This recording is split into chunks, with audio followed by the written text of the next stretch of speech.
Recibí un mensaje de texto de mi esposa, mientras estaba sentado junto a ella. Final. Mi historia termina aquí, y lamento decir que no es un final feliz. La policía vino a visitarme a la sala, 2 oficiales con chaquetas de alta visibilidad y expresión sombría. Me dieron una noticia que primero reconstruyó mi esperanza y luego la hizo añicos. Me dijeron que Sofía estaba viva. Sofía estaba viva y estaba en otro lugar del mismo hospital que yo. Lejos del ala psiquiátrica segura, se estaba recuperando de un trauma físico severo. Explicaron que había resultado herida en lo que parecía haber sido un robo interrumpido, donde el perpetrador había roto la puerta del garaje cerrada con llave para escapar con nuestro automóvil. Sofía había sido atropellada, atrapada debajo del vehículo y arrastrada por la carretera. No podía respirar. Miré horrorizado, sacudiendo la cabeza. Todo este tiempo, había estado seguro. Estaba seguro de que era su doppelganger a quien había atropellado. No fue Sofía. Pero estaba equivocado. Había dejado mi amor por muerto, y peor aún, había sentido satisfacción al ver su cuerpo destrozado retroceder por el retrovisor. La revelación se sentó como una montaña en mi pecho, y me sentí impotente bajo su peso. No contentos con aplastarme así, continuaron los oficiales.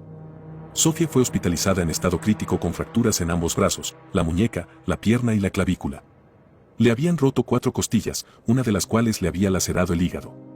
Su cráneo se había fracturado y una hemorragia grave en su cerebro no les dio a los médicos más opción que inducir un coma mientras la estabilizaban. Ahora, 4 semanas después, estaba consciente y podía hablar, aunque estaba confundida por la medicación. No tenía sensación ni control de la cintura para abajo, ya sea por la hinchazón alrededor de la columna o por el daño en el cerebro. No estaba claro si podría volver a caminar o no. Me agradecieron mi testimonio después del incidente y expresaron su simpatía por mi condición actual. El trauma puede causar un daño real, dijo un oficial, señalando mi sala clínica compacta. Está bien luchar. Sentí que algo se salió de su lugar. La montaña en mi pecho se agrietó y se desmoronó, sacándome de mi aturdimiento culpable. ¿Qué testimonio di? Me contaron cómo había sido asaltado por el ladrón, quien afirmé que me había drogado. Que recuperé el conocimiento en el garaje minutos después del incidente y que había llamado a la ambulancia. Me contaron cómo me había quedado al lado de Sofía durante su recuperación y cómo podrían haber jurado que todavía estaba allí con ella. Todavía estaba allí con ella. Mi cabeza se ensanchaba, un zumbido agudo crecía en mis oídos. Sofía estaba viva, después de todo este tiempo, pero no estaba sola. Lo que sea que había estado allí cuando se despertó, no era yo. La frente de un oficial se arrugó. Me di cuenta de que sus ojos me habían estado quemando durante algún tiempo. Expresó lo extraño que era que algunas de mis interacciones con la policía desde su cama parecían superponerse con el tiempo que había sido residente en la sala de psiquiatría. Dijo que ya habían consultado con el personal, quien confirmó que no me había ido desde mi ingreso. Y luego, me preguntó directamente cómo me las arreglaba para estar en 2 lugares a la vez. Tal vez debería haber sido más inteligente. Tal vez insistió en que hablara con un abogado, o se hizo el tonto, no lo hice, les dije todo. Los bichos, los gusanos, la gente de imitación. Admití haber entrado sin autorización en la casa de Harriet. Admití haber abandonado el coche de alquiler atrasado. Y admití haber hospitalizado a mi esposa. La policía no pudo reconstruir todo con mi cuenta. Mi historia fue completa, pero parecía que mi honestidad desenfrenada era indistinguible de la locura. No sé si había estado buscando creencia o simpatía, pero lo poco que ofrecieron de cualquiera de ellos fueron solo bromas. Ya no era yo una admisión voluntaria. En ese momento, entregué mis libertades y me convertí en sospechoso del asalto de Sofía. La policía habló con el personal médico, que accedió a mantenerme seguro a partir de ese momento. Me quitaron mi teléfono y otros efectos personales, y mi puerta se mantuvo cerrada desde entonces. Los días pasaron como un cálculo renal. Fui entrevistado no menos de 5 veces durante la semana siguiente por una secuencia de uniformados cada vez más perplejos. Mi historia fue puesta en duda y diseccionada, sondeada y reiterada. Mi identidad fue verificada, doblemente verificada y nuevamente verificada. Mi cordura fue cuestionada y finalmente descartada. La única constante era la horda de bichos que se reunían en mi ventana cada noche. Así como me había acostumbrado a ignorar las polillas y sus extrañas impresiones de mi esposa, la congregación creció. A ellos se unieron docenas de otros insectos, arañas, milpies y todo tipo de pequeños monstruos de muchas patas. Mantuve mi ventana cerrada a pesar del calor del verano, prefiriendo el calor sofocante a la amenaza de invasión. Los camilleros y demás personal médico que se habían mostrado tan amables desde mi llegada ahora me miraban con vacilación y desconfianza. Mis delirios ya no podían ser descartados como fantasía y ficción. Se había corrido la voz de que había una copia al carbón de mí caminando por otras partes del hospital. Escuché al personal parlotear nerviosamente sobre los insectos junto a las ventanas. Más de una vez, escuché a otro paciente gritar histéricamente sobre gusanos en su comida. Para un portero, todo se había vuelto demasiado. Mi puerta se abrió con un crujido en la oscuridad de la noche, la luz clínica del pasillo cortando como un bisturí las gruesas correas del sueño que me tenían aprisionada. Una bandeja de plástico se deslizó por el suelo hacia mí, en la que estaba mi teléfono y el resto de mis bienes personales. Apagué las cámaras, dijo el portero, y desactivé las cerraduras. El miedo estaba claro en su rostro cuando explicó que creía cada palabra de mi historia. Parecía que no había dormido en un año, la piel debajo de sus ojos arrastrada por el peso de lo que había presenciado. Habló de ver las hordas de bichos con sus propios ojos. Afirmó que algunos miembros del personal ya no eran ellos mismos, que ya no estaba seguro en la sala. Encuentra a tu esposa, me instó. Al menos sal de aquí.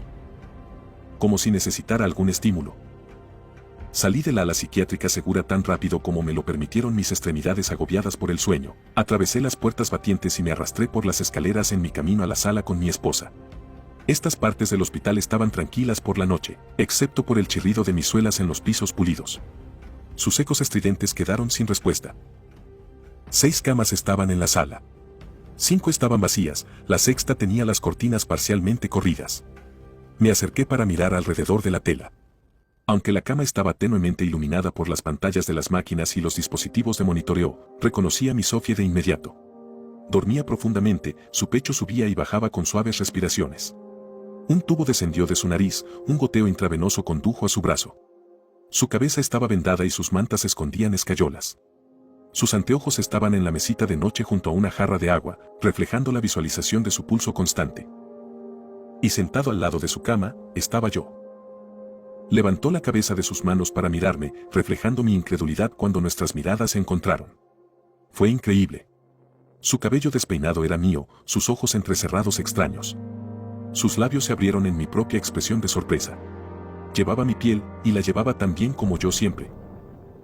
En mi prisa por llegar a Sofía, me había olvidado de formar un plan para esta ocasión, pero parecía que mi doble fue tomado igualmente con la guardia baja. Nos miramos el uno al otro, a nosotros mismos, boquiabiertos, cada uno esperando que el otro diera el primer paso. Estaba paralizado. ¿Debería hablar primero? ¿Debería entrar balanceándome? ¿Debo buscar un arma, una ofrenda de paz? Mi pecho se agitó. Se sentía como si mis órganos tuvieran la intención de liberarse de mí. Mis miembros dolían por el motín, por sacarme de esta confrontación. Me enfrentaba a un gemelo y a la verdad de que ya no era dueño de mí mismo. Un movimiento sutil cortó el silencio entre nosotros y ambos miramos hacia la mesita de noche. Una polilla marrón se sentó encima de las gafas de Sofía, las más grandes que había visto, fácilmente del tamaño de ambas lentes juntas. Sus alas se ondularon, un audaz tono rosa brillando a través de su movimiento. Sentí que mi abdomen se retorcía como en respuesta. Una brisa que entraba por una ventana abierta me bajó por la nuca, traído por el viento, un susurro, bajo y suave. «Ven a nosotros».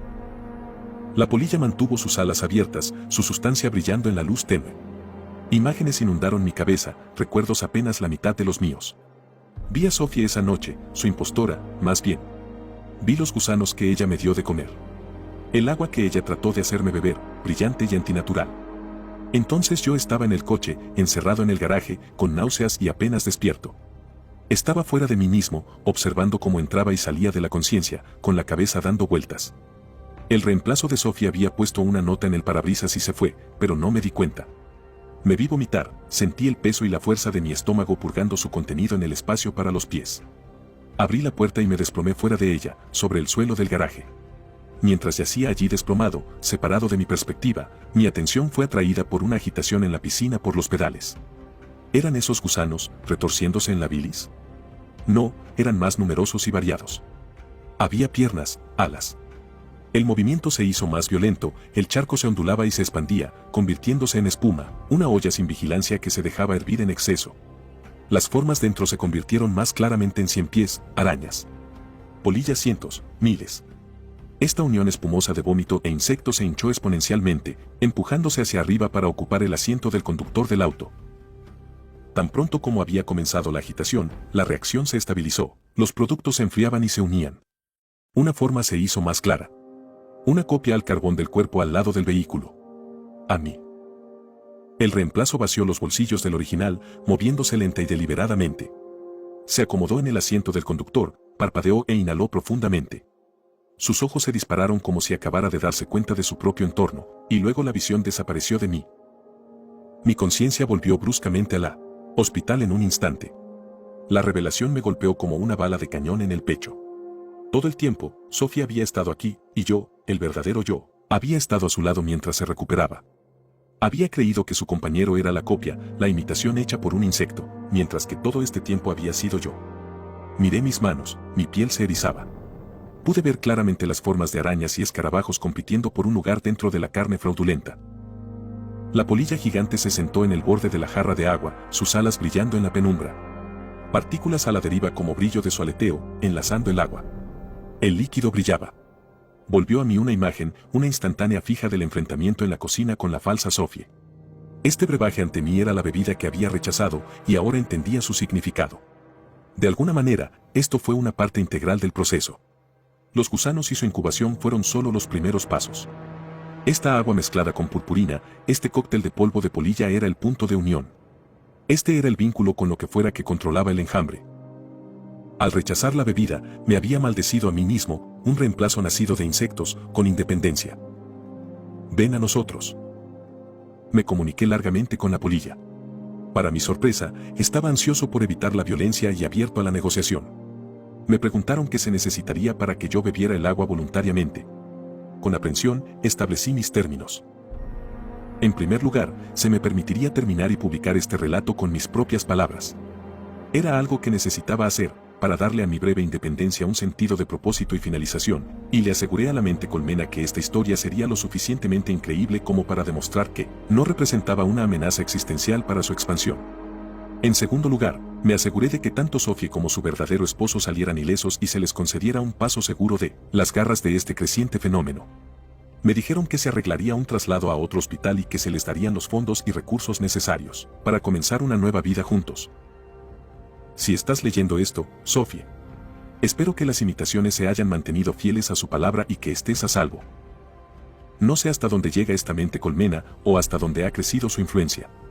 Desconozco sus intenciones. Todos estos misterios se revuelcan en el agua. Una vez que beba esto, lo veré todo claramente, pero no podré compartir mis descubrimientos. Cuidarse. Cuidado con los bichos. Deséame suerte.